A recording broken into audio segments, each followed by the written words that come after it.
Chapter 1102. Kuma's life.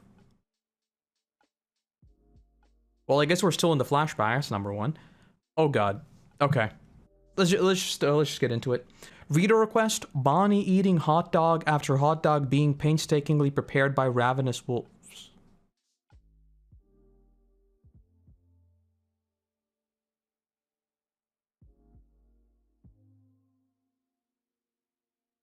Okay. Okay. I guess. Alright. This is Bonney. Kumachi's gonna be on the island. Don't call me that. Call me Captain. Fine, Captain, but watch out. The Navy's also on this. Listen up. Swabbies, I guess? Disembark. We're the dreaded Bonney pirates. There's a fleet-wide order. Actually, hold on. Did we actually ever hear, like, her proper name? Or are they just the Bonney pirates? I don't think she has, like, a title for the crew. Does she? Pretty sure she doesn't. There's a fleet-wide order for their arrest. They've been leaving a trail of injured seniors and children in their wake. Only scum would do such a thing. A huge man? Sure, he was just on the outskirts of town. I'm sorry, Bonney, I can't meet with you. Why did she have to become a pirate? Don't try to track me down. Oh. So I guess like every single time she got even remotely close, Kuma was just like, no, you can't see me, and bopped out. Is she actually just like 24/7 trying to find Kuma? I think she is. I really hope we get to see something like on Sabaody. Because that's what I've been returning to time and time again now, right? The fact that she was right there and Kuma was right there as well. Why wasn't he there? Look, we're all pirates now, so let's take our time searching, Captain. Hey, in that case, I want to look for Nika too.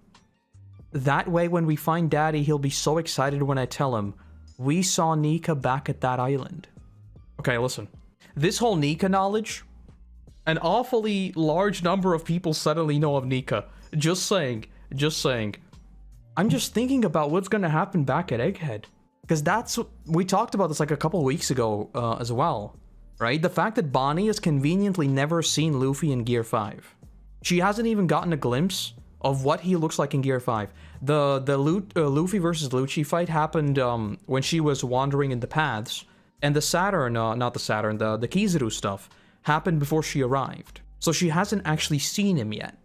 Which is obviously setting up the big reveal, I think. Why Kuma didn't visit Kureha for Bonney? She is one of the best doctors out there. Good question. Very good question. Could it just be that, like, he doesn't know about her? But then again, we kind of saw him travel the world, right? I don't know. Well, maybe he did see her. Maybe he did. I'm not sure. Hold on, I need to mute my phone. You bring up a very, very good point. Because she was also the one that called Gold Roger Gold D Roger. Right? That's where we learned of that. She obviously knows a lot. Interesting. Yeah, you bring up... I didn't even think about that. Okay, maybe we'll see something. Maybe we'll see something. This is called Kuma's life, after all. Okay. Meanwhile, in the East Blue, after defeating Arlong... Oh, we're actually up to, like... I thought we were going to stop by the time, we're done with Kuma's life. But now we're just going into the One Piece itself, like the story we've been following. Oh my god. This is like freaking Attack on Titan levels of twists. We're wanted, dead or alive. The name Straw Hat Luffy becomes known to the public. Okay, never mind. I think this is just like a, just so we get like a point of time reference. So at this moment, Luffy has just left the East Blue. Is Rogue Town something else, or is this like a translation thing? It's just Log Town, right? Yes it is. Okay. Who oversees that area? Captain Smoker. Oh, I should have just read the chapter. Okay, listen. I will take every single opportunity to bring it up. Where the hell is Smoker? And him appearing in a flashback of sorts is not enough. Where is Smoker? Oda? Where's Smoker? Merry Christmas. Merry Christmas to you too. Merry Christmas. Jinbei, do you know whose little brother this is? He defeated Arlong's crew? This boy? The answer is mine. He's my brother. God damn it, Oda. Why you have to show me Ace being so proud of Luffy? What a strange twist of fate, Dragon. Both of our children are pirates. Well, in the world of One Piece, I don't think that's really that big of a deal. I don't. I think in the world of One Piece, if your kid is a pirate, there's like a 50-50% chance, you know? It's like 50% chance that he's gonna be a pirate, And then 50% chance that he's gonna be anything else. Like a marine, a revolutionary, something along those lines. A lot of people are pirates here. These are the ironclad laws of piratey behavior. Steal whatever you want, parentheses, from bad guys. Don't help other people, parentheses, unless they need it. Incredible. Pretty sure that's how you apply lipstick? Yes, I'm all grown up now. This is here on my cheek so daddy can recognize it's me. All that's left is to get famous, then he'll definitely know. Oh my god. Oh my god. Imagine being Kuma right now. Because, like, she eventually becomes wanted, right? Like, people know of her. I mean, he literally just said both of her children are now pirates. Oh my god. Oh my god. Because, like, she thinks that she's chasing him. And that, like, he'll recognize her and stuff. But Kuma's actively trying to escape. Oh no. I hate this flashback. Okay. Egghead New World. I find this eerie. I'm not surprised. They're proceeding well, just like your augmentation. Anyway, did you hear that story the other day about the boy who declared war on the world governments? Oh, so now we're up to Eni's lobby. What? He's Dragon's son?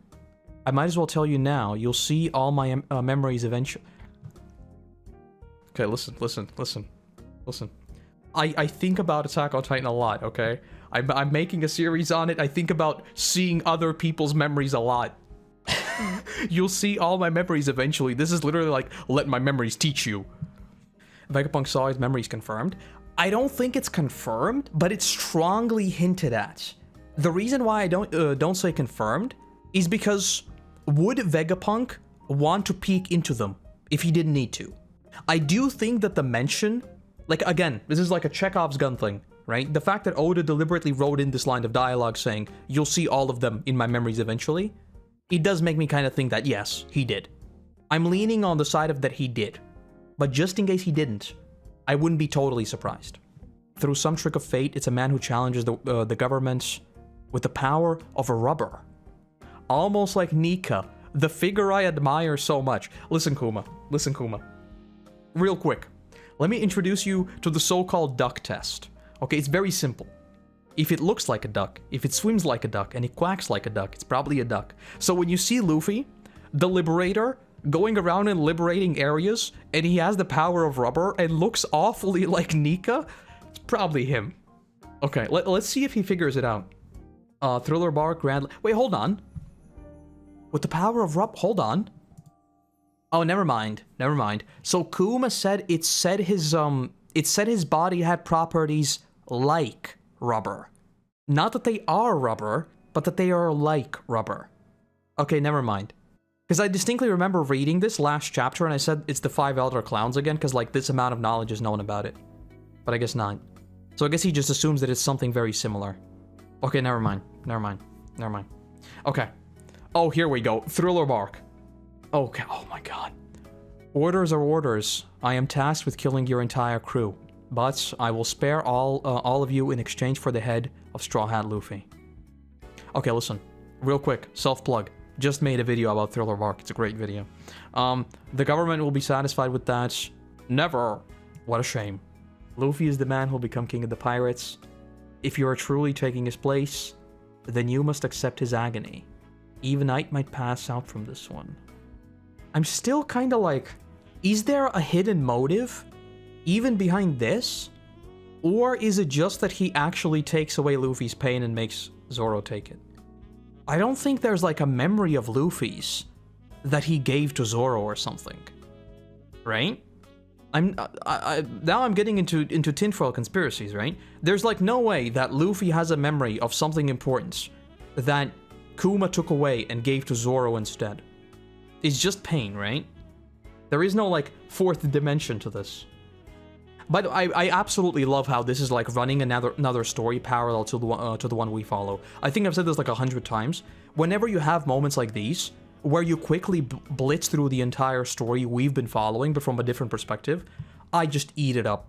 It's the same thing that I said with Roger, right? Like seeing Roger's journey, that is the same journey we followed. I'm like, goddamn.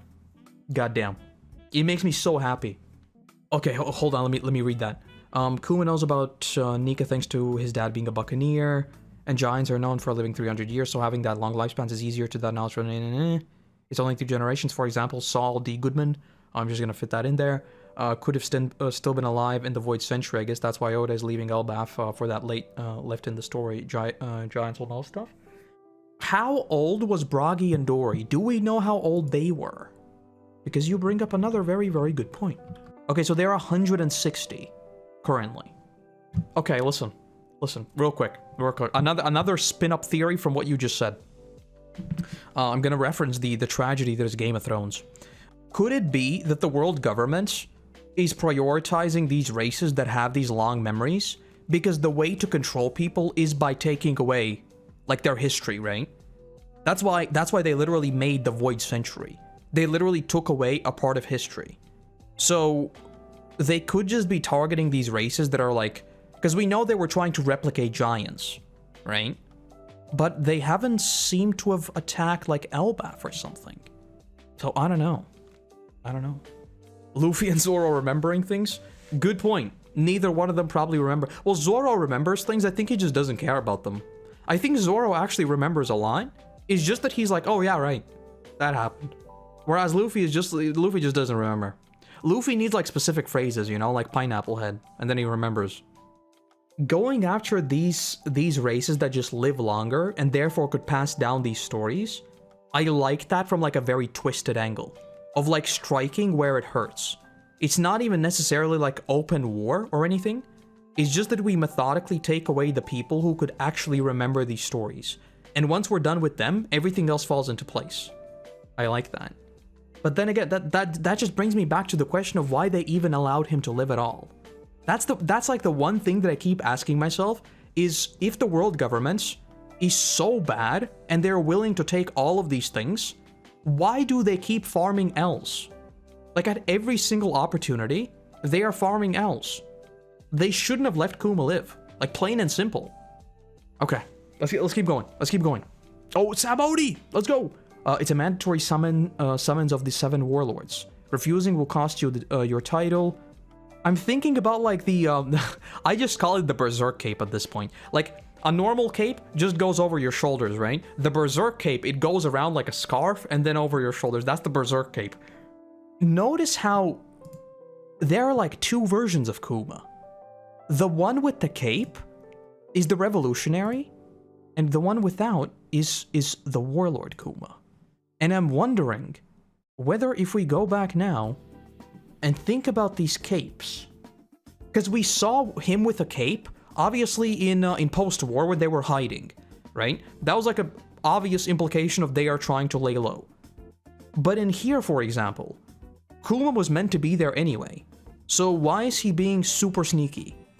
Okay, maybe I'm once again going in on a little bit of tinfoil. They're afraid of attacking, forcing Elbaf to join them because giants are the most powerful army in the One Piece world. But by the end of the Enkid, they will win control. I do think that yes, there will be a war on Elbaf. However, wasn't it said that Wano has one of the strongest militaries in the world? Wasn't the whole reason for Wano being locked off for like 800 years is because no one could actually reach it and fight it? And Wano didn't have anything like that. Wano houses the ancient weapon, but Wano doesn't have any giants or anyone who could remember things. You know? Maybe they're playing some sort of 4D chess here, but I don't know. I just keep questioning like why do the Elder Stars are seemingly like they don't take any chances, right? Like literally wiping out an entire kind of people is taking no chances. But they also make the dumbest decisions ever. And I want to know whether there is some design behind it, or it is literally just like a character flaw. Because I don't know. Wano was known for the strongest swordsman. I don't remember the exact... Well, obviously they did have like the strongest swordsman, yeah. But I seem to recall them also just saying that like the military of them are super dangerous. Why did the 5 Elder Clowns allow him to protect the Sunny for 2 years? Good point. Good point. There's a lot of things that I just don't understand why they're doing these things. Like, especially because they have CP0 and CP9 and all these agencies that they could just deploy anywhere. You know? It's not just the admirals. Like for example, like, whatchamacallit. Kizaru on Sabaody. Clearly he wasn't going all out, right? He probably has never gone all out.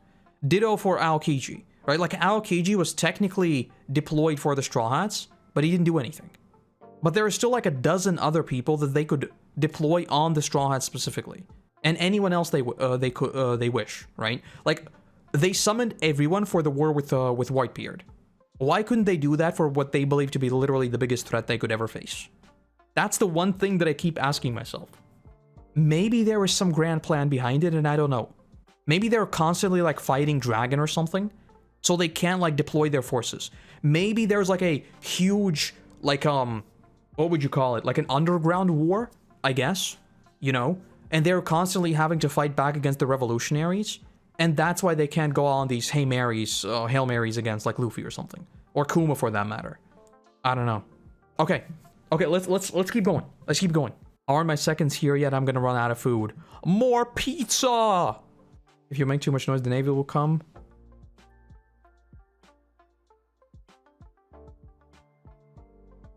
Oh no. I guess this is farewell. Just look at how... Oh my god, he was there! You know what would be the best part? If we actually went back to Sabaody and there is someone that matches this description, just lurking in the background. Has someone gone back to Sabaody and looked at this? Because goddamn, even if it is a retcon, and even if Oda drew someone on Sabaody like in a cape, and it mildly could look like this, and then we now know that it was Kuma all along, goddamn. Goddamn.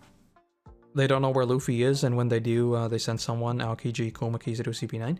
They've never sent everyone, which to me seems confusing. They've always tried to get Luffy, but like, to me, it feels like they've never really tried, and Egghead seems like the first time they're actually doing it. Egghead genuinely seems like the first time they're actually going after Luffy. But to me, like, considering how many suspicions they had and how much information they've had, it seems a little bit odd that they never did it beforehand, you know? It's not there. Oh no. That's very, very sad. I wish Oda could have, like, even as a, like I said, even if it were like a mild retcon and someone is in a cape and just mildly looks like that, I think that would just be so good. Like, imagine rereading Sabaody and seeing Kuma in the background. Goddamn. The pirates attack the Celestial Dragon. A battleship is coming from Navy headquarters. The human shop. Pretty sure it was an auction. Who is it? What did they do to the Celestial Dragon? Which, by the way, I don't think I've said this. I 100% think that Egghead will climax in either it's probably going to be Bonney or Luffy again, punching Saturn in the face. I think we are going for like Sabaody parallels, so we need a Celestial Dragon punch. There are no other Celestial Dragons, therefore it's probably going to be Saturn. I think Saturn's going to get bombed right in the face. I really, really hope so. Was he protecting a fishman? Look, Straw Hat. That's an act of high treason, the likes of which none have accomplished in many centuries. Dragon, Eva, please forgive me. Oh my god, it's Zolo. For vanishing without a word. I will leave behind the mark of my existence in Bonney and the future of this boy. I couldn't save any of them. That is not true. This is just the level of the new world. It is still too soon for the likes of your crew. Don't come here yet. One day in the future, you will be the man who saves the world.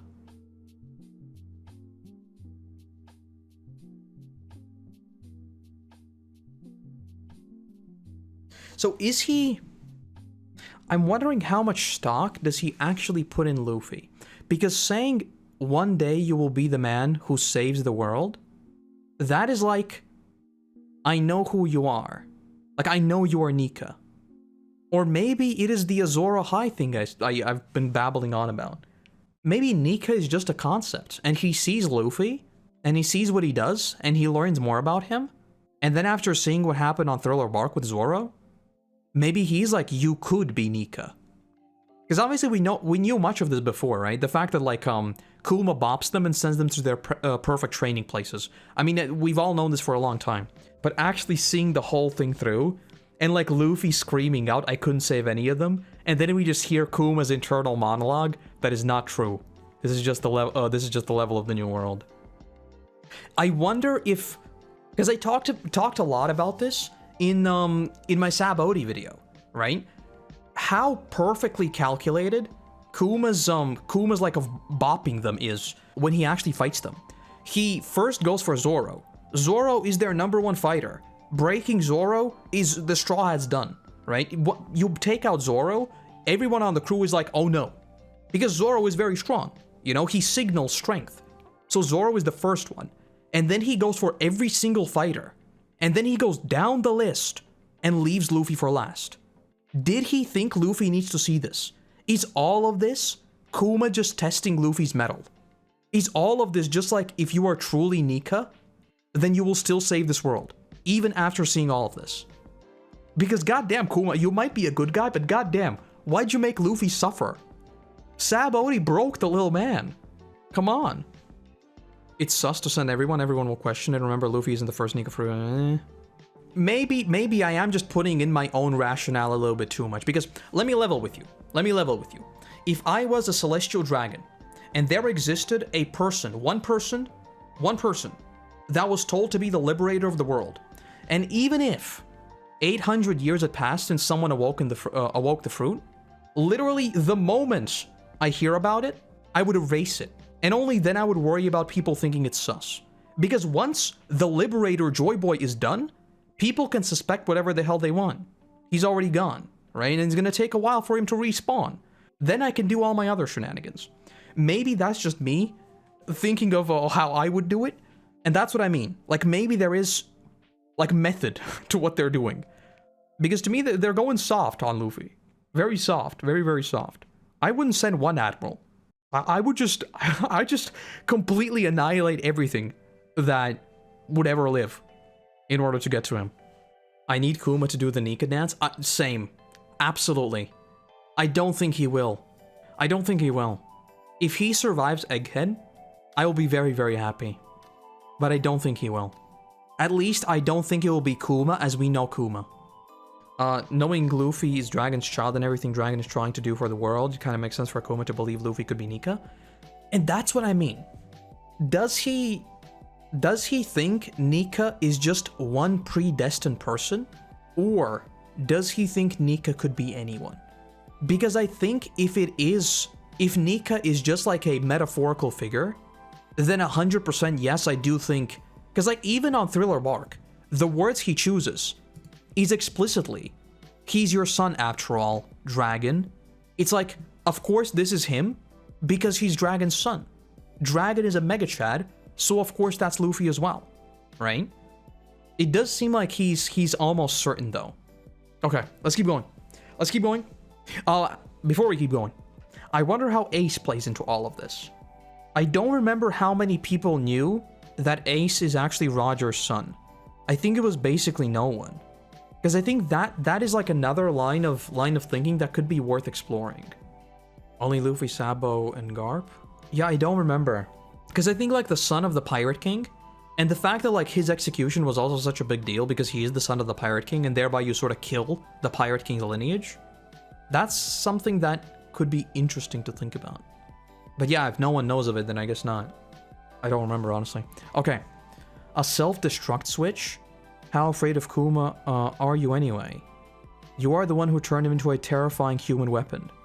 You're at the very top of the authority hierarchy. But if he goes out of control beyond the range of received commands, who will stop him, and how? You see what I mean? They're like, if we can't control him, we need to blow him up. Why didn't you blow him up right away? Why do you let these threats fester? You do not do this. If a threat exists, you squash it immediately. Come on, this is like bad guy 101. Okay, don't argue with me, Vegapunk. You're just a lowly hired scientist. Another bad guy 101. If you are truly a bad guy, never mess with your scientist. Never. If you ever find yourself running an evil empire, be the best friend to your top scientist. Always. Science is the downfall of many things.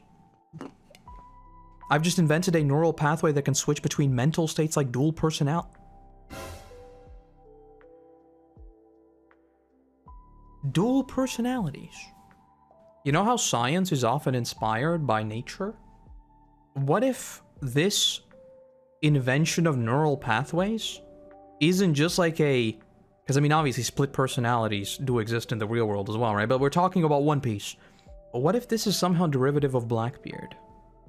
And also, the words neural pathways that can switch between mental states. Mental states. Because now I'm thinking, like, the devil fruits, right? So far, we know that they are supposedly created by people's wishes. And we know that, like, the awakenings happen when your mind catches up to your body or vice versa. I still don't remember. Anyway, so basically when you reach your full potential, you can awaken it. But what if the way of getting multiple fruits is just having multiple very, very split ways of thinking? Because obviously the theory that Blackbeard has three personalities inside of him, 3 people inside of him, the fact that he has a mythical zone with 3 heads, the fact that he has a mythical zone with 3 people, blah, blah, blah, blah, blah. All these things have been talked about to death. But what if it's not even that? And just that Blackbeard thinks in very different ways. And each of them is like attached to that way of thinking. But I know, that doesn't make sense. I don't think so. This also gives hope for Kuma, by the way. Because obviously my first thinking is how do I bring this in with everything else? But I think this is more so a hint toward the fact that Kuma may still be alive. Maybe there is a switch that can be swapped, and we might get Kuma back. Which would be incredible. With Kuma, I'm not gonna lie, with the Kuma story we've seen so far, I wouldn't call it at all like a fake-out death. I would just call it a very, very well-written moment of suspense. I like this. Okay. What if Vegapunk implemented that and Saturn never found out, just like he didn't find out about the programmed order to protect Sunny, because since the beginning of the arc, Indomitable Spirit has been a thematic, the robot beast, see, Vegapunk is dominant. Oh yeah, this is basically what I'm thinking as well. The fact that this might rather be a hint toward the fact that the real Kuma is still hidden deep within. There is still a real Kuma. The only thing that sort of makes me think the opposite direction, like the memories make a person, right? And we already explicitly addressed his memories and how they're stored away in a bubble. So that's like the only thinking for me that is like, if Kuma still has all these memories and there is the true Kuma, because I think the memory bubble was like a beautiful way of carrying on his legacy through Bonney. It's like he said, right? I will live on in Bonney and the future of this boy. So if Kuma returns, I would almost want him to be like a blank page, and to get to know Bonney like from nothing again, and like to re-experience his life from nothing, so that finally he is free of all this suffering. You know, it's not like the true Kuma, but it's still Kuma, the Kuma we know and love. You know, the good guy, but just without all the baggage. I do think this is a hint toward the real Kuma, though. Okay, let's keep going. I gave you an order, Vegapunk. You will not leave him any free will. I too am a scientist. You cannot deceive me, my bro. You've been deceived like 100 different times. Just take the L. But then Kuma and Bonney, they'll never meet again. I'm just happy that you thought of me, Vegapunk. Huh? You shouldn't have heard that. And who was it that gave me supersonic hearing? Oh no! Well, here we are, Kuma. This is the day I flipped the switch. It's been 2 long years, but I enjoyed them with you. Haha. Me too. Oh my god. Okay. Your first mission seems like it'll involve fighting against the Whitebeard pirates. I like how casual he is about it. Yeah, your first mission seems like it's gonna be fighting against an emperor, something like that. They've ordered a mass deployment of clone soldiers. After this is done, I'd like you to program a mission for me. You want to stand guard over the Straw Hat ship? I would like to protect their home until one of the crew returns to it, even though I won't be around to witness their growth. What pipe dreams do you see in that boy?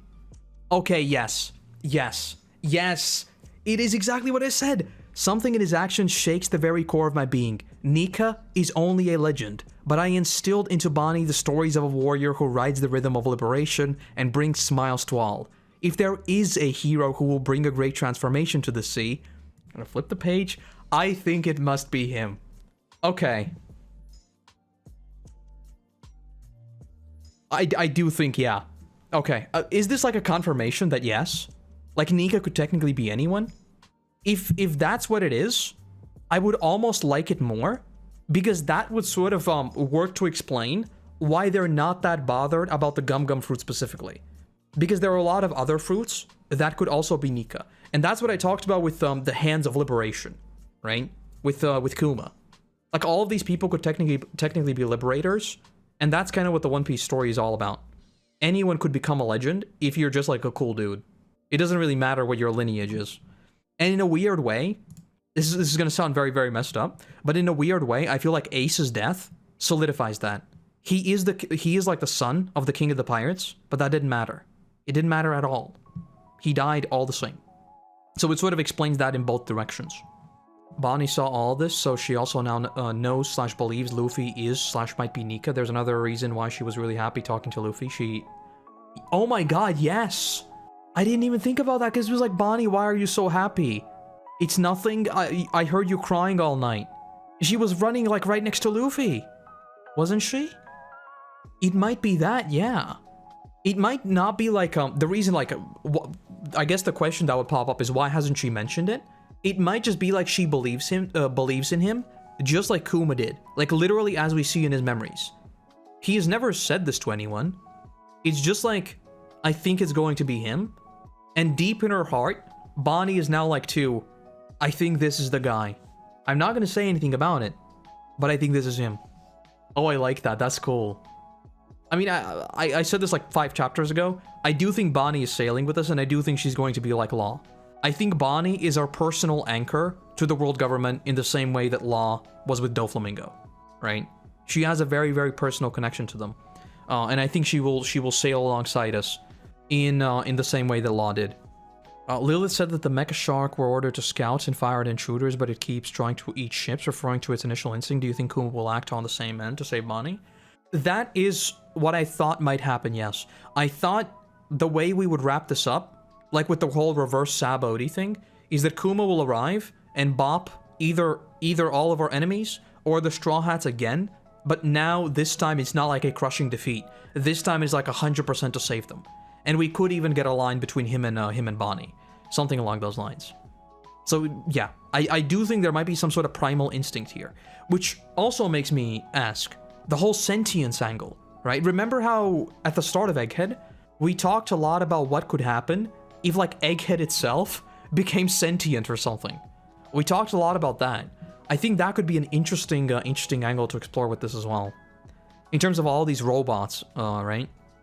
You know what still keeps creeping at the back of my mind? The fact that, number one, we have all the Seraphims here. And the Seraphims are just clones, right? Well, I mean, we already saw a little bit of that with whatchamacallit. Oh my god, what's her name? With Boa's clone, right? And the Blackbeard pirates are also here. I have no idea how this will climax, but I do think that to some extent that we'll be seeing this. The whole switching personalities. Okay, let's keep going. A revolutionary making a bet on a pirate. Quite the dark horse you've chosen, Pepepe. But that contradiction is proof of your humanity. Now time to provide me with my material for scientific research. We had a deal. Once you admit that, do the memories in your mind vanish? No, it's more like a copy. But it will vanish once touched. Not to worry, I've built... Okay, so Vegapunk has seen them. So he can look into them without making actual contact, meaning they will never disappear. Meaning there could be other memory bubbles that are stored away. Oh my god. We could literally have a memory bubble within the freaking Iron Giants. There could be a memory bubble hidden somewhere. We could literally have a Paths moment here. Do you realize we could literally have a Paths moment now?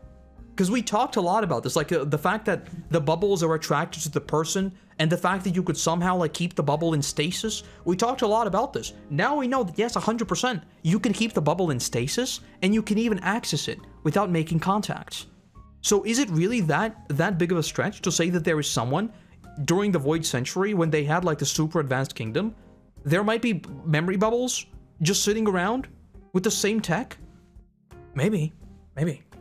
Bonney touched it. I'm not talking about Kuma's memories. I'm talking about other memories.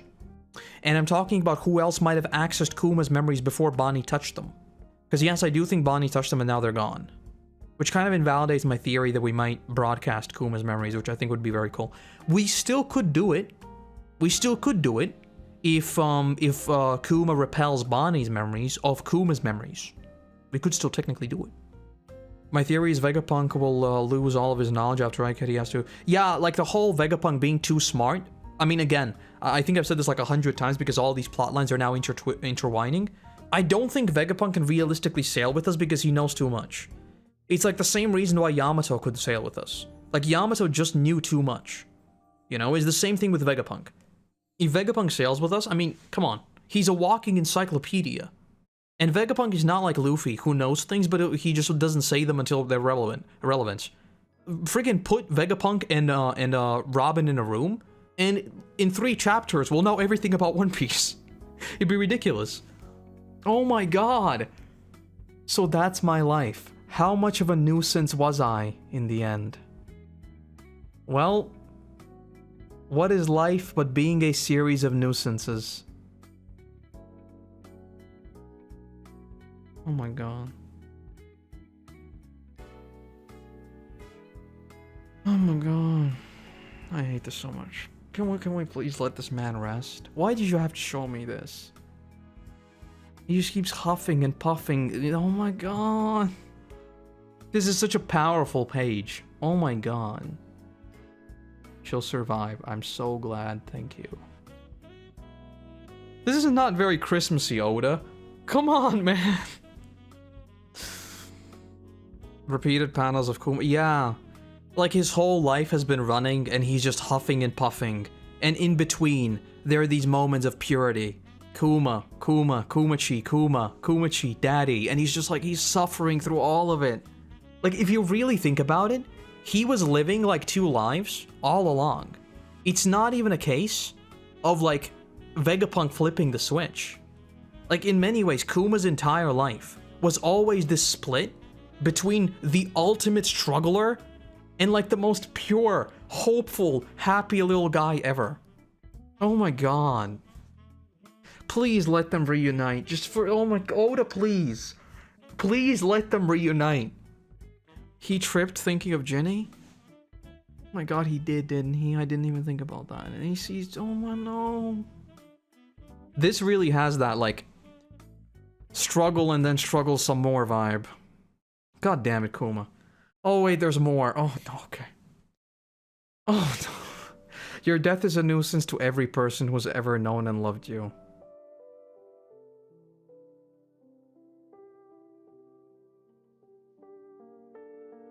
Listen to me, Kuma, and listen good. You are a hero to Bonney and to us all. Say Vegapunk. Yes, I already know. Thank you.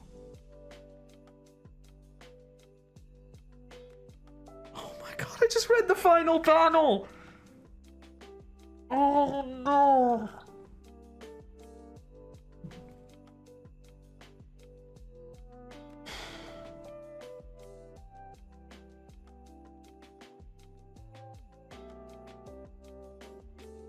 Merry goddamn Christmas. Oh my god. The phrase, tell me or I wish a very happy birthday, has now been ruined forever. Oh my god.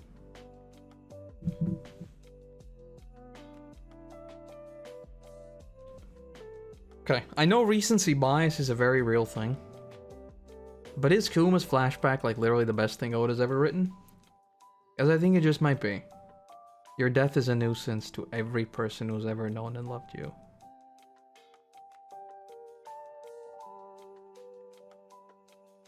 Oh my god.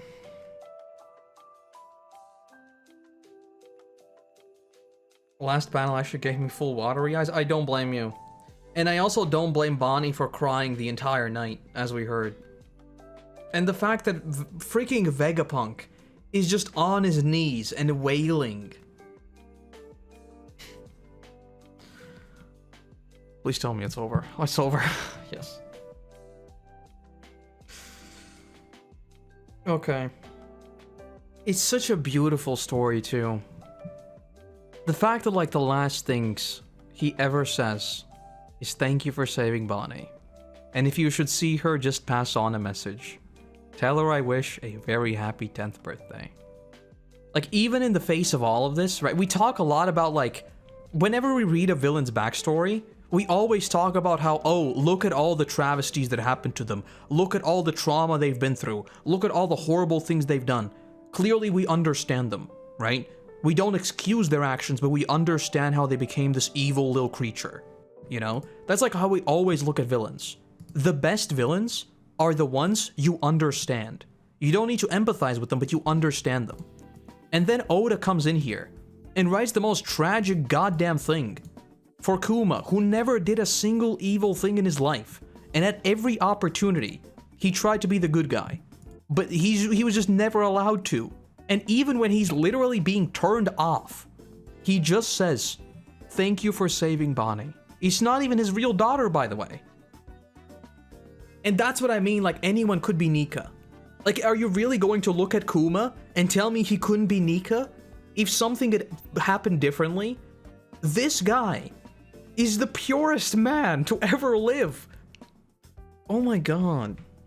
We couldn't wish for a quote-unquote better. Yeah, I think putting better in quotes is very true. Very true. Because I enjoy sadness. Things that make me feel things are good things. Very good things. And this right here is a visceral hit right to the heart. And the best part about this, something that I feel like can't be overstated, we knew all of this. We knew like 90% of what happens here. We already knew of this. We knew that Kuma completely lost his free will in Marineford. We knew that. We know a lot of this already. But actually seeing the whole thing through, it just, oh my god. And even thinking about what he said to Luffy, that is not true. You will be the man who saves the world. And when he himself is dying, he just says, I hope I wasn't too big of a nuisance. I'm glad I've already gotten done with my Christmas celebrations. I'm very glad that it's late in the evening, and Kuma stayed pure despite everything he went through. Makes him my favorite character in One Piece, and that's what I mean, right? Like, no matter what happened, and that's what I mean. Like, this page of him just running is so powerful. No matter what happened, nothing ever shook him from his path. Even, oh my god, like all the taking the memories away. Then what he says to Zoro. Even I might pass out from this one. The fact that, like, he has his Kuma glasses, like the shades that we don't see through, but whenever we are talking about the nice guy Kuma, we always see through his glasses. Like, the peer into his eyes. Yeah, and I'm just thinking, like, he saw Luffy protect a fishman, right? He saw Luffy punching a celestial dragon to save a fishman. I think that's when everything clicked for him. I don't even think it was kind of thriller bark. I think seeing what happened in Sabaody is what made everything click for Kuma. Because he was like, wait, hold on. This is what happened to me. They were trying to wipe out my kind for no reason. And then Luffy comes in here and literally punches one of them. All the little lines, I can't, like, emphasize enough how much I love, like, the little lines we get between them. Like, the ones that are not meant to be emotion bombs. Like, the very calm, it's been 2 long years, but I enjoyed them with you. And it's just like, haha, me too. Just how casual it is. It just hits so hard. A very happy 10th birthday. This panel is criminal. This panel is absolutely criminal. Oh, and I didn't even... like, the fact that she sits alone in this chamber of science and the bubble is now gone. She's just there by herself, bawling her eyes out, right? Because the bubble just disappears. We literally just talked about this. Oh, no. And Bonnie's like 12, isn't she? Oh my god. Oh. Okay. Oda cooked with this one. I have no words. The fact that even the freaking scientist who casually talks about making bombs, casually talks about making weapons, casually talks about everything, is just on his knees and wailing. That's what hits like... Because usually the scientist is just like the, you know, the cold one. The one who doesn't care. For him, this is just like a practical thing. The line of your death is a nuisance to every person who's ever known and loved you. That's one that just so... Oh. Either Bonney stabbing Saturn is just a huge parallel to stop shooting the flag and declaring war. They even bring up in this chapter where she saw Kuma's memory and he wanted to be like Robin back then. What I hope it is, I think... I hope that Bonney once again does a Gear 3 and she punches Saturn directly in the face. Just like Luffy did with the Celestial Dragon. I really want to see... When I started reading this, I said that it might be Luffy, right? Now I really, really hope it's Bonney. I really hope we just get a splash panel of her just blasting him. It would be beautiful. Stabbing Saturn is the same thing for Kuma as shooting the flag for Robin. Yeah. I'm just sitting staring at the final page. Even like the small touches of for saving Bonney and the sun shines through the clouds. Also means they can go back to Kuma somehow, so the theory is dead. Only hopium for Kuma at this point is the switch mentioned in this chapter. Yeah. But even then, if Kuma gets like a flip switched, and all of these memories is what, like, that's what by the way, I think this is the best thing that, that is the, oh my god, my words are scrambled. I think the best thing in all of this is the fact that the flashback we just saw is literally what Bonney saw. Like, this flashback isn't a flashback for us as the readers. This is something that she just saw. It's like the paths thing, right? I keep going back to that. It's like incorporating lore through lore that is actually incredibly relevant for the character who is learning of the lore. It's not just like a, oh hey, there was a big mystery. It's like, no, they're literally seeing this. They're experiencing this firsthand. The switch is what has me really, really intrigued. That's what has me really, really intrigued. Like, Devil Fruit's choosing... we're talking about specifically mythical zones, right? Mythical zones like choosing people. But if you have multiple personalities...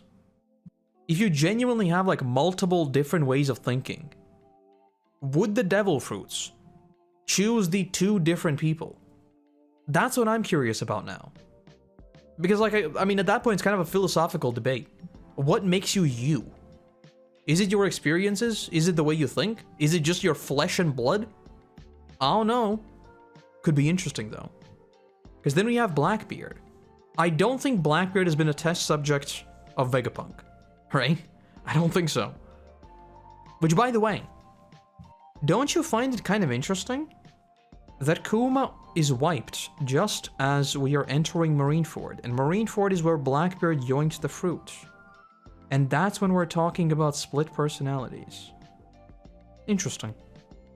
Interesting. I really, really, really want Kuma to at least wish her a happy birthday. When is Bonnie's birthday? Well, that's not good. We don't know what day it is in One Piece. Can you imagine a scene where Kuma wishes Bonney a happy birthday in person? That would break my heart. I want to see that. I don't think it's gonna happen. All of this is that Oda cooked up with Kuma and Bonney. What is he cooking with? I think that's like the Mad Monk, right? Yeah. Yeah, like he's one that is just like mind-boggling to me. Because keep in mind, I think Kuma is one of the characters that was made up on the fly. Because both Bonney and Kuma were put in, well, not Kuma, right? Because Kuma was a warlord, but the warlords were supposedly also added in like production, right? Originally the story was just about to be the admirals. So Kuma is already something that has kind of been added in on the fly. And Bonney, we know 100% was added in on the fly. Because apparently Sabaody was too boring, is apparently what was said. The fact that Oda managed to write all of this in, I'm just now wondering, okay, but what about the final dude we still know nothing about? What the hell are you cooking for the Mad Monk, who, by the way, comes from a sky island? Very interesting. Do you think the year 2023 provided the best chapters for weekly readers, and would 2024 be as good? I've got no idea. I think 2023, obviously there were a lot of delays, but the chapters that came out, I don't remember a single bad chapter from this year. I genuinely do not. Maybe comparing, but like, I think comparing stuff to this is kind of unfair. You know?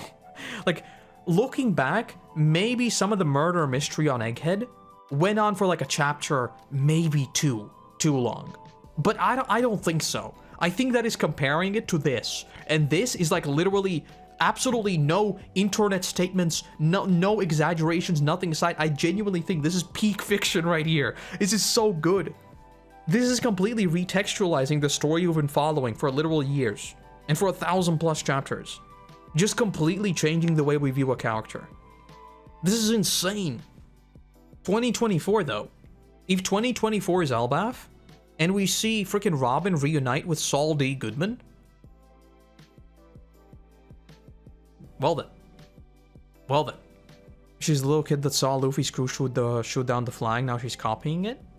Yeah, I could see that. I could see that. Then again, I think maybe for her, it's not even like a formality. Maybe for her, it's literally just like, I'm gonna stab you. I think from like a symbolical point of view, yeah. But at the same time, I'd stab him too, probably. If I saw Saturn, I'd probably stab him. Just real quick. Just real quick. I'm really, really interested to see what happens if she sees Gear 5. I'm just imagining, imagine a scene on the Sunny. Oh my god. Imagine if all of them make it out alive. Which I don't think they will. But imagine if they make it out alive and we see Kuma, Bonney, and Luffy doing the Nika dance. Just the three of them. Oh, he's so good. I'm just gonna say, like, right now, this is a perfect chapter. This is a 10 out of 10. This is an easy 10 out of 10. A lot of this was kind of like stuff we've already seen, but the little bit of, like, additional context, I think just elevates it so much. Just the little bubbles of his internal monologue. The best one is probably like Sabaody, right? I couldn't save any of them. That is not true. This is just the level of the new world. It is too soon for the likes of your crew. Don't come here yet. One day in the future, you'll be the man who saves the world. Yeah, I don't think I have anything else to say about this chapter. I think we'll wrap it up. This is beautiful. This was genuinely beautiful, and goddamn, what a way to finish off the year. I think there's a break next week, right? 100% there's a break next week, because next week is New Year's. Yeah, January 5th. Oh, it's gonna be a Friday. We're gonna get a Friday chapter. Yeah, like I said, a 10 out of 10 chapter. It's beautiful. Favorite lines? The Your Death is a Nuisance one. That's just... And, a very happy 10th birthday. That's a strong one, too. Alright, have a wonderful Christmas if you celebrate tomorrow/today, and then I'll see you back soon. Bye-bye.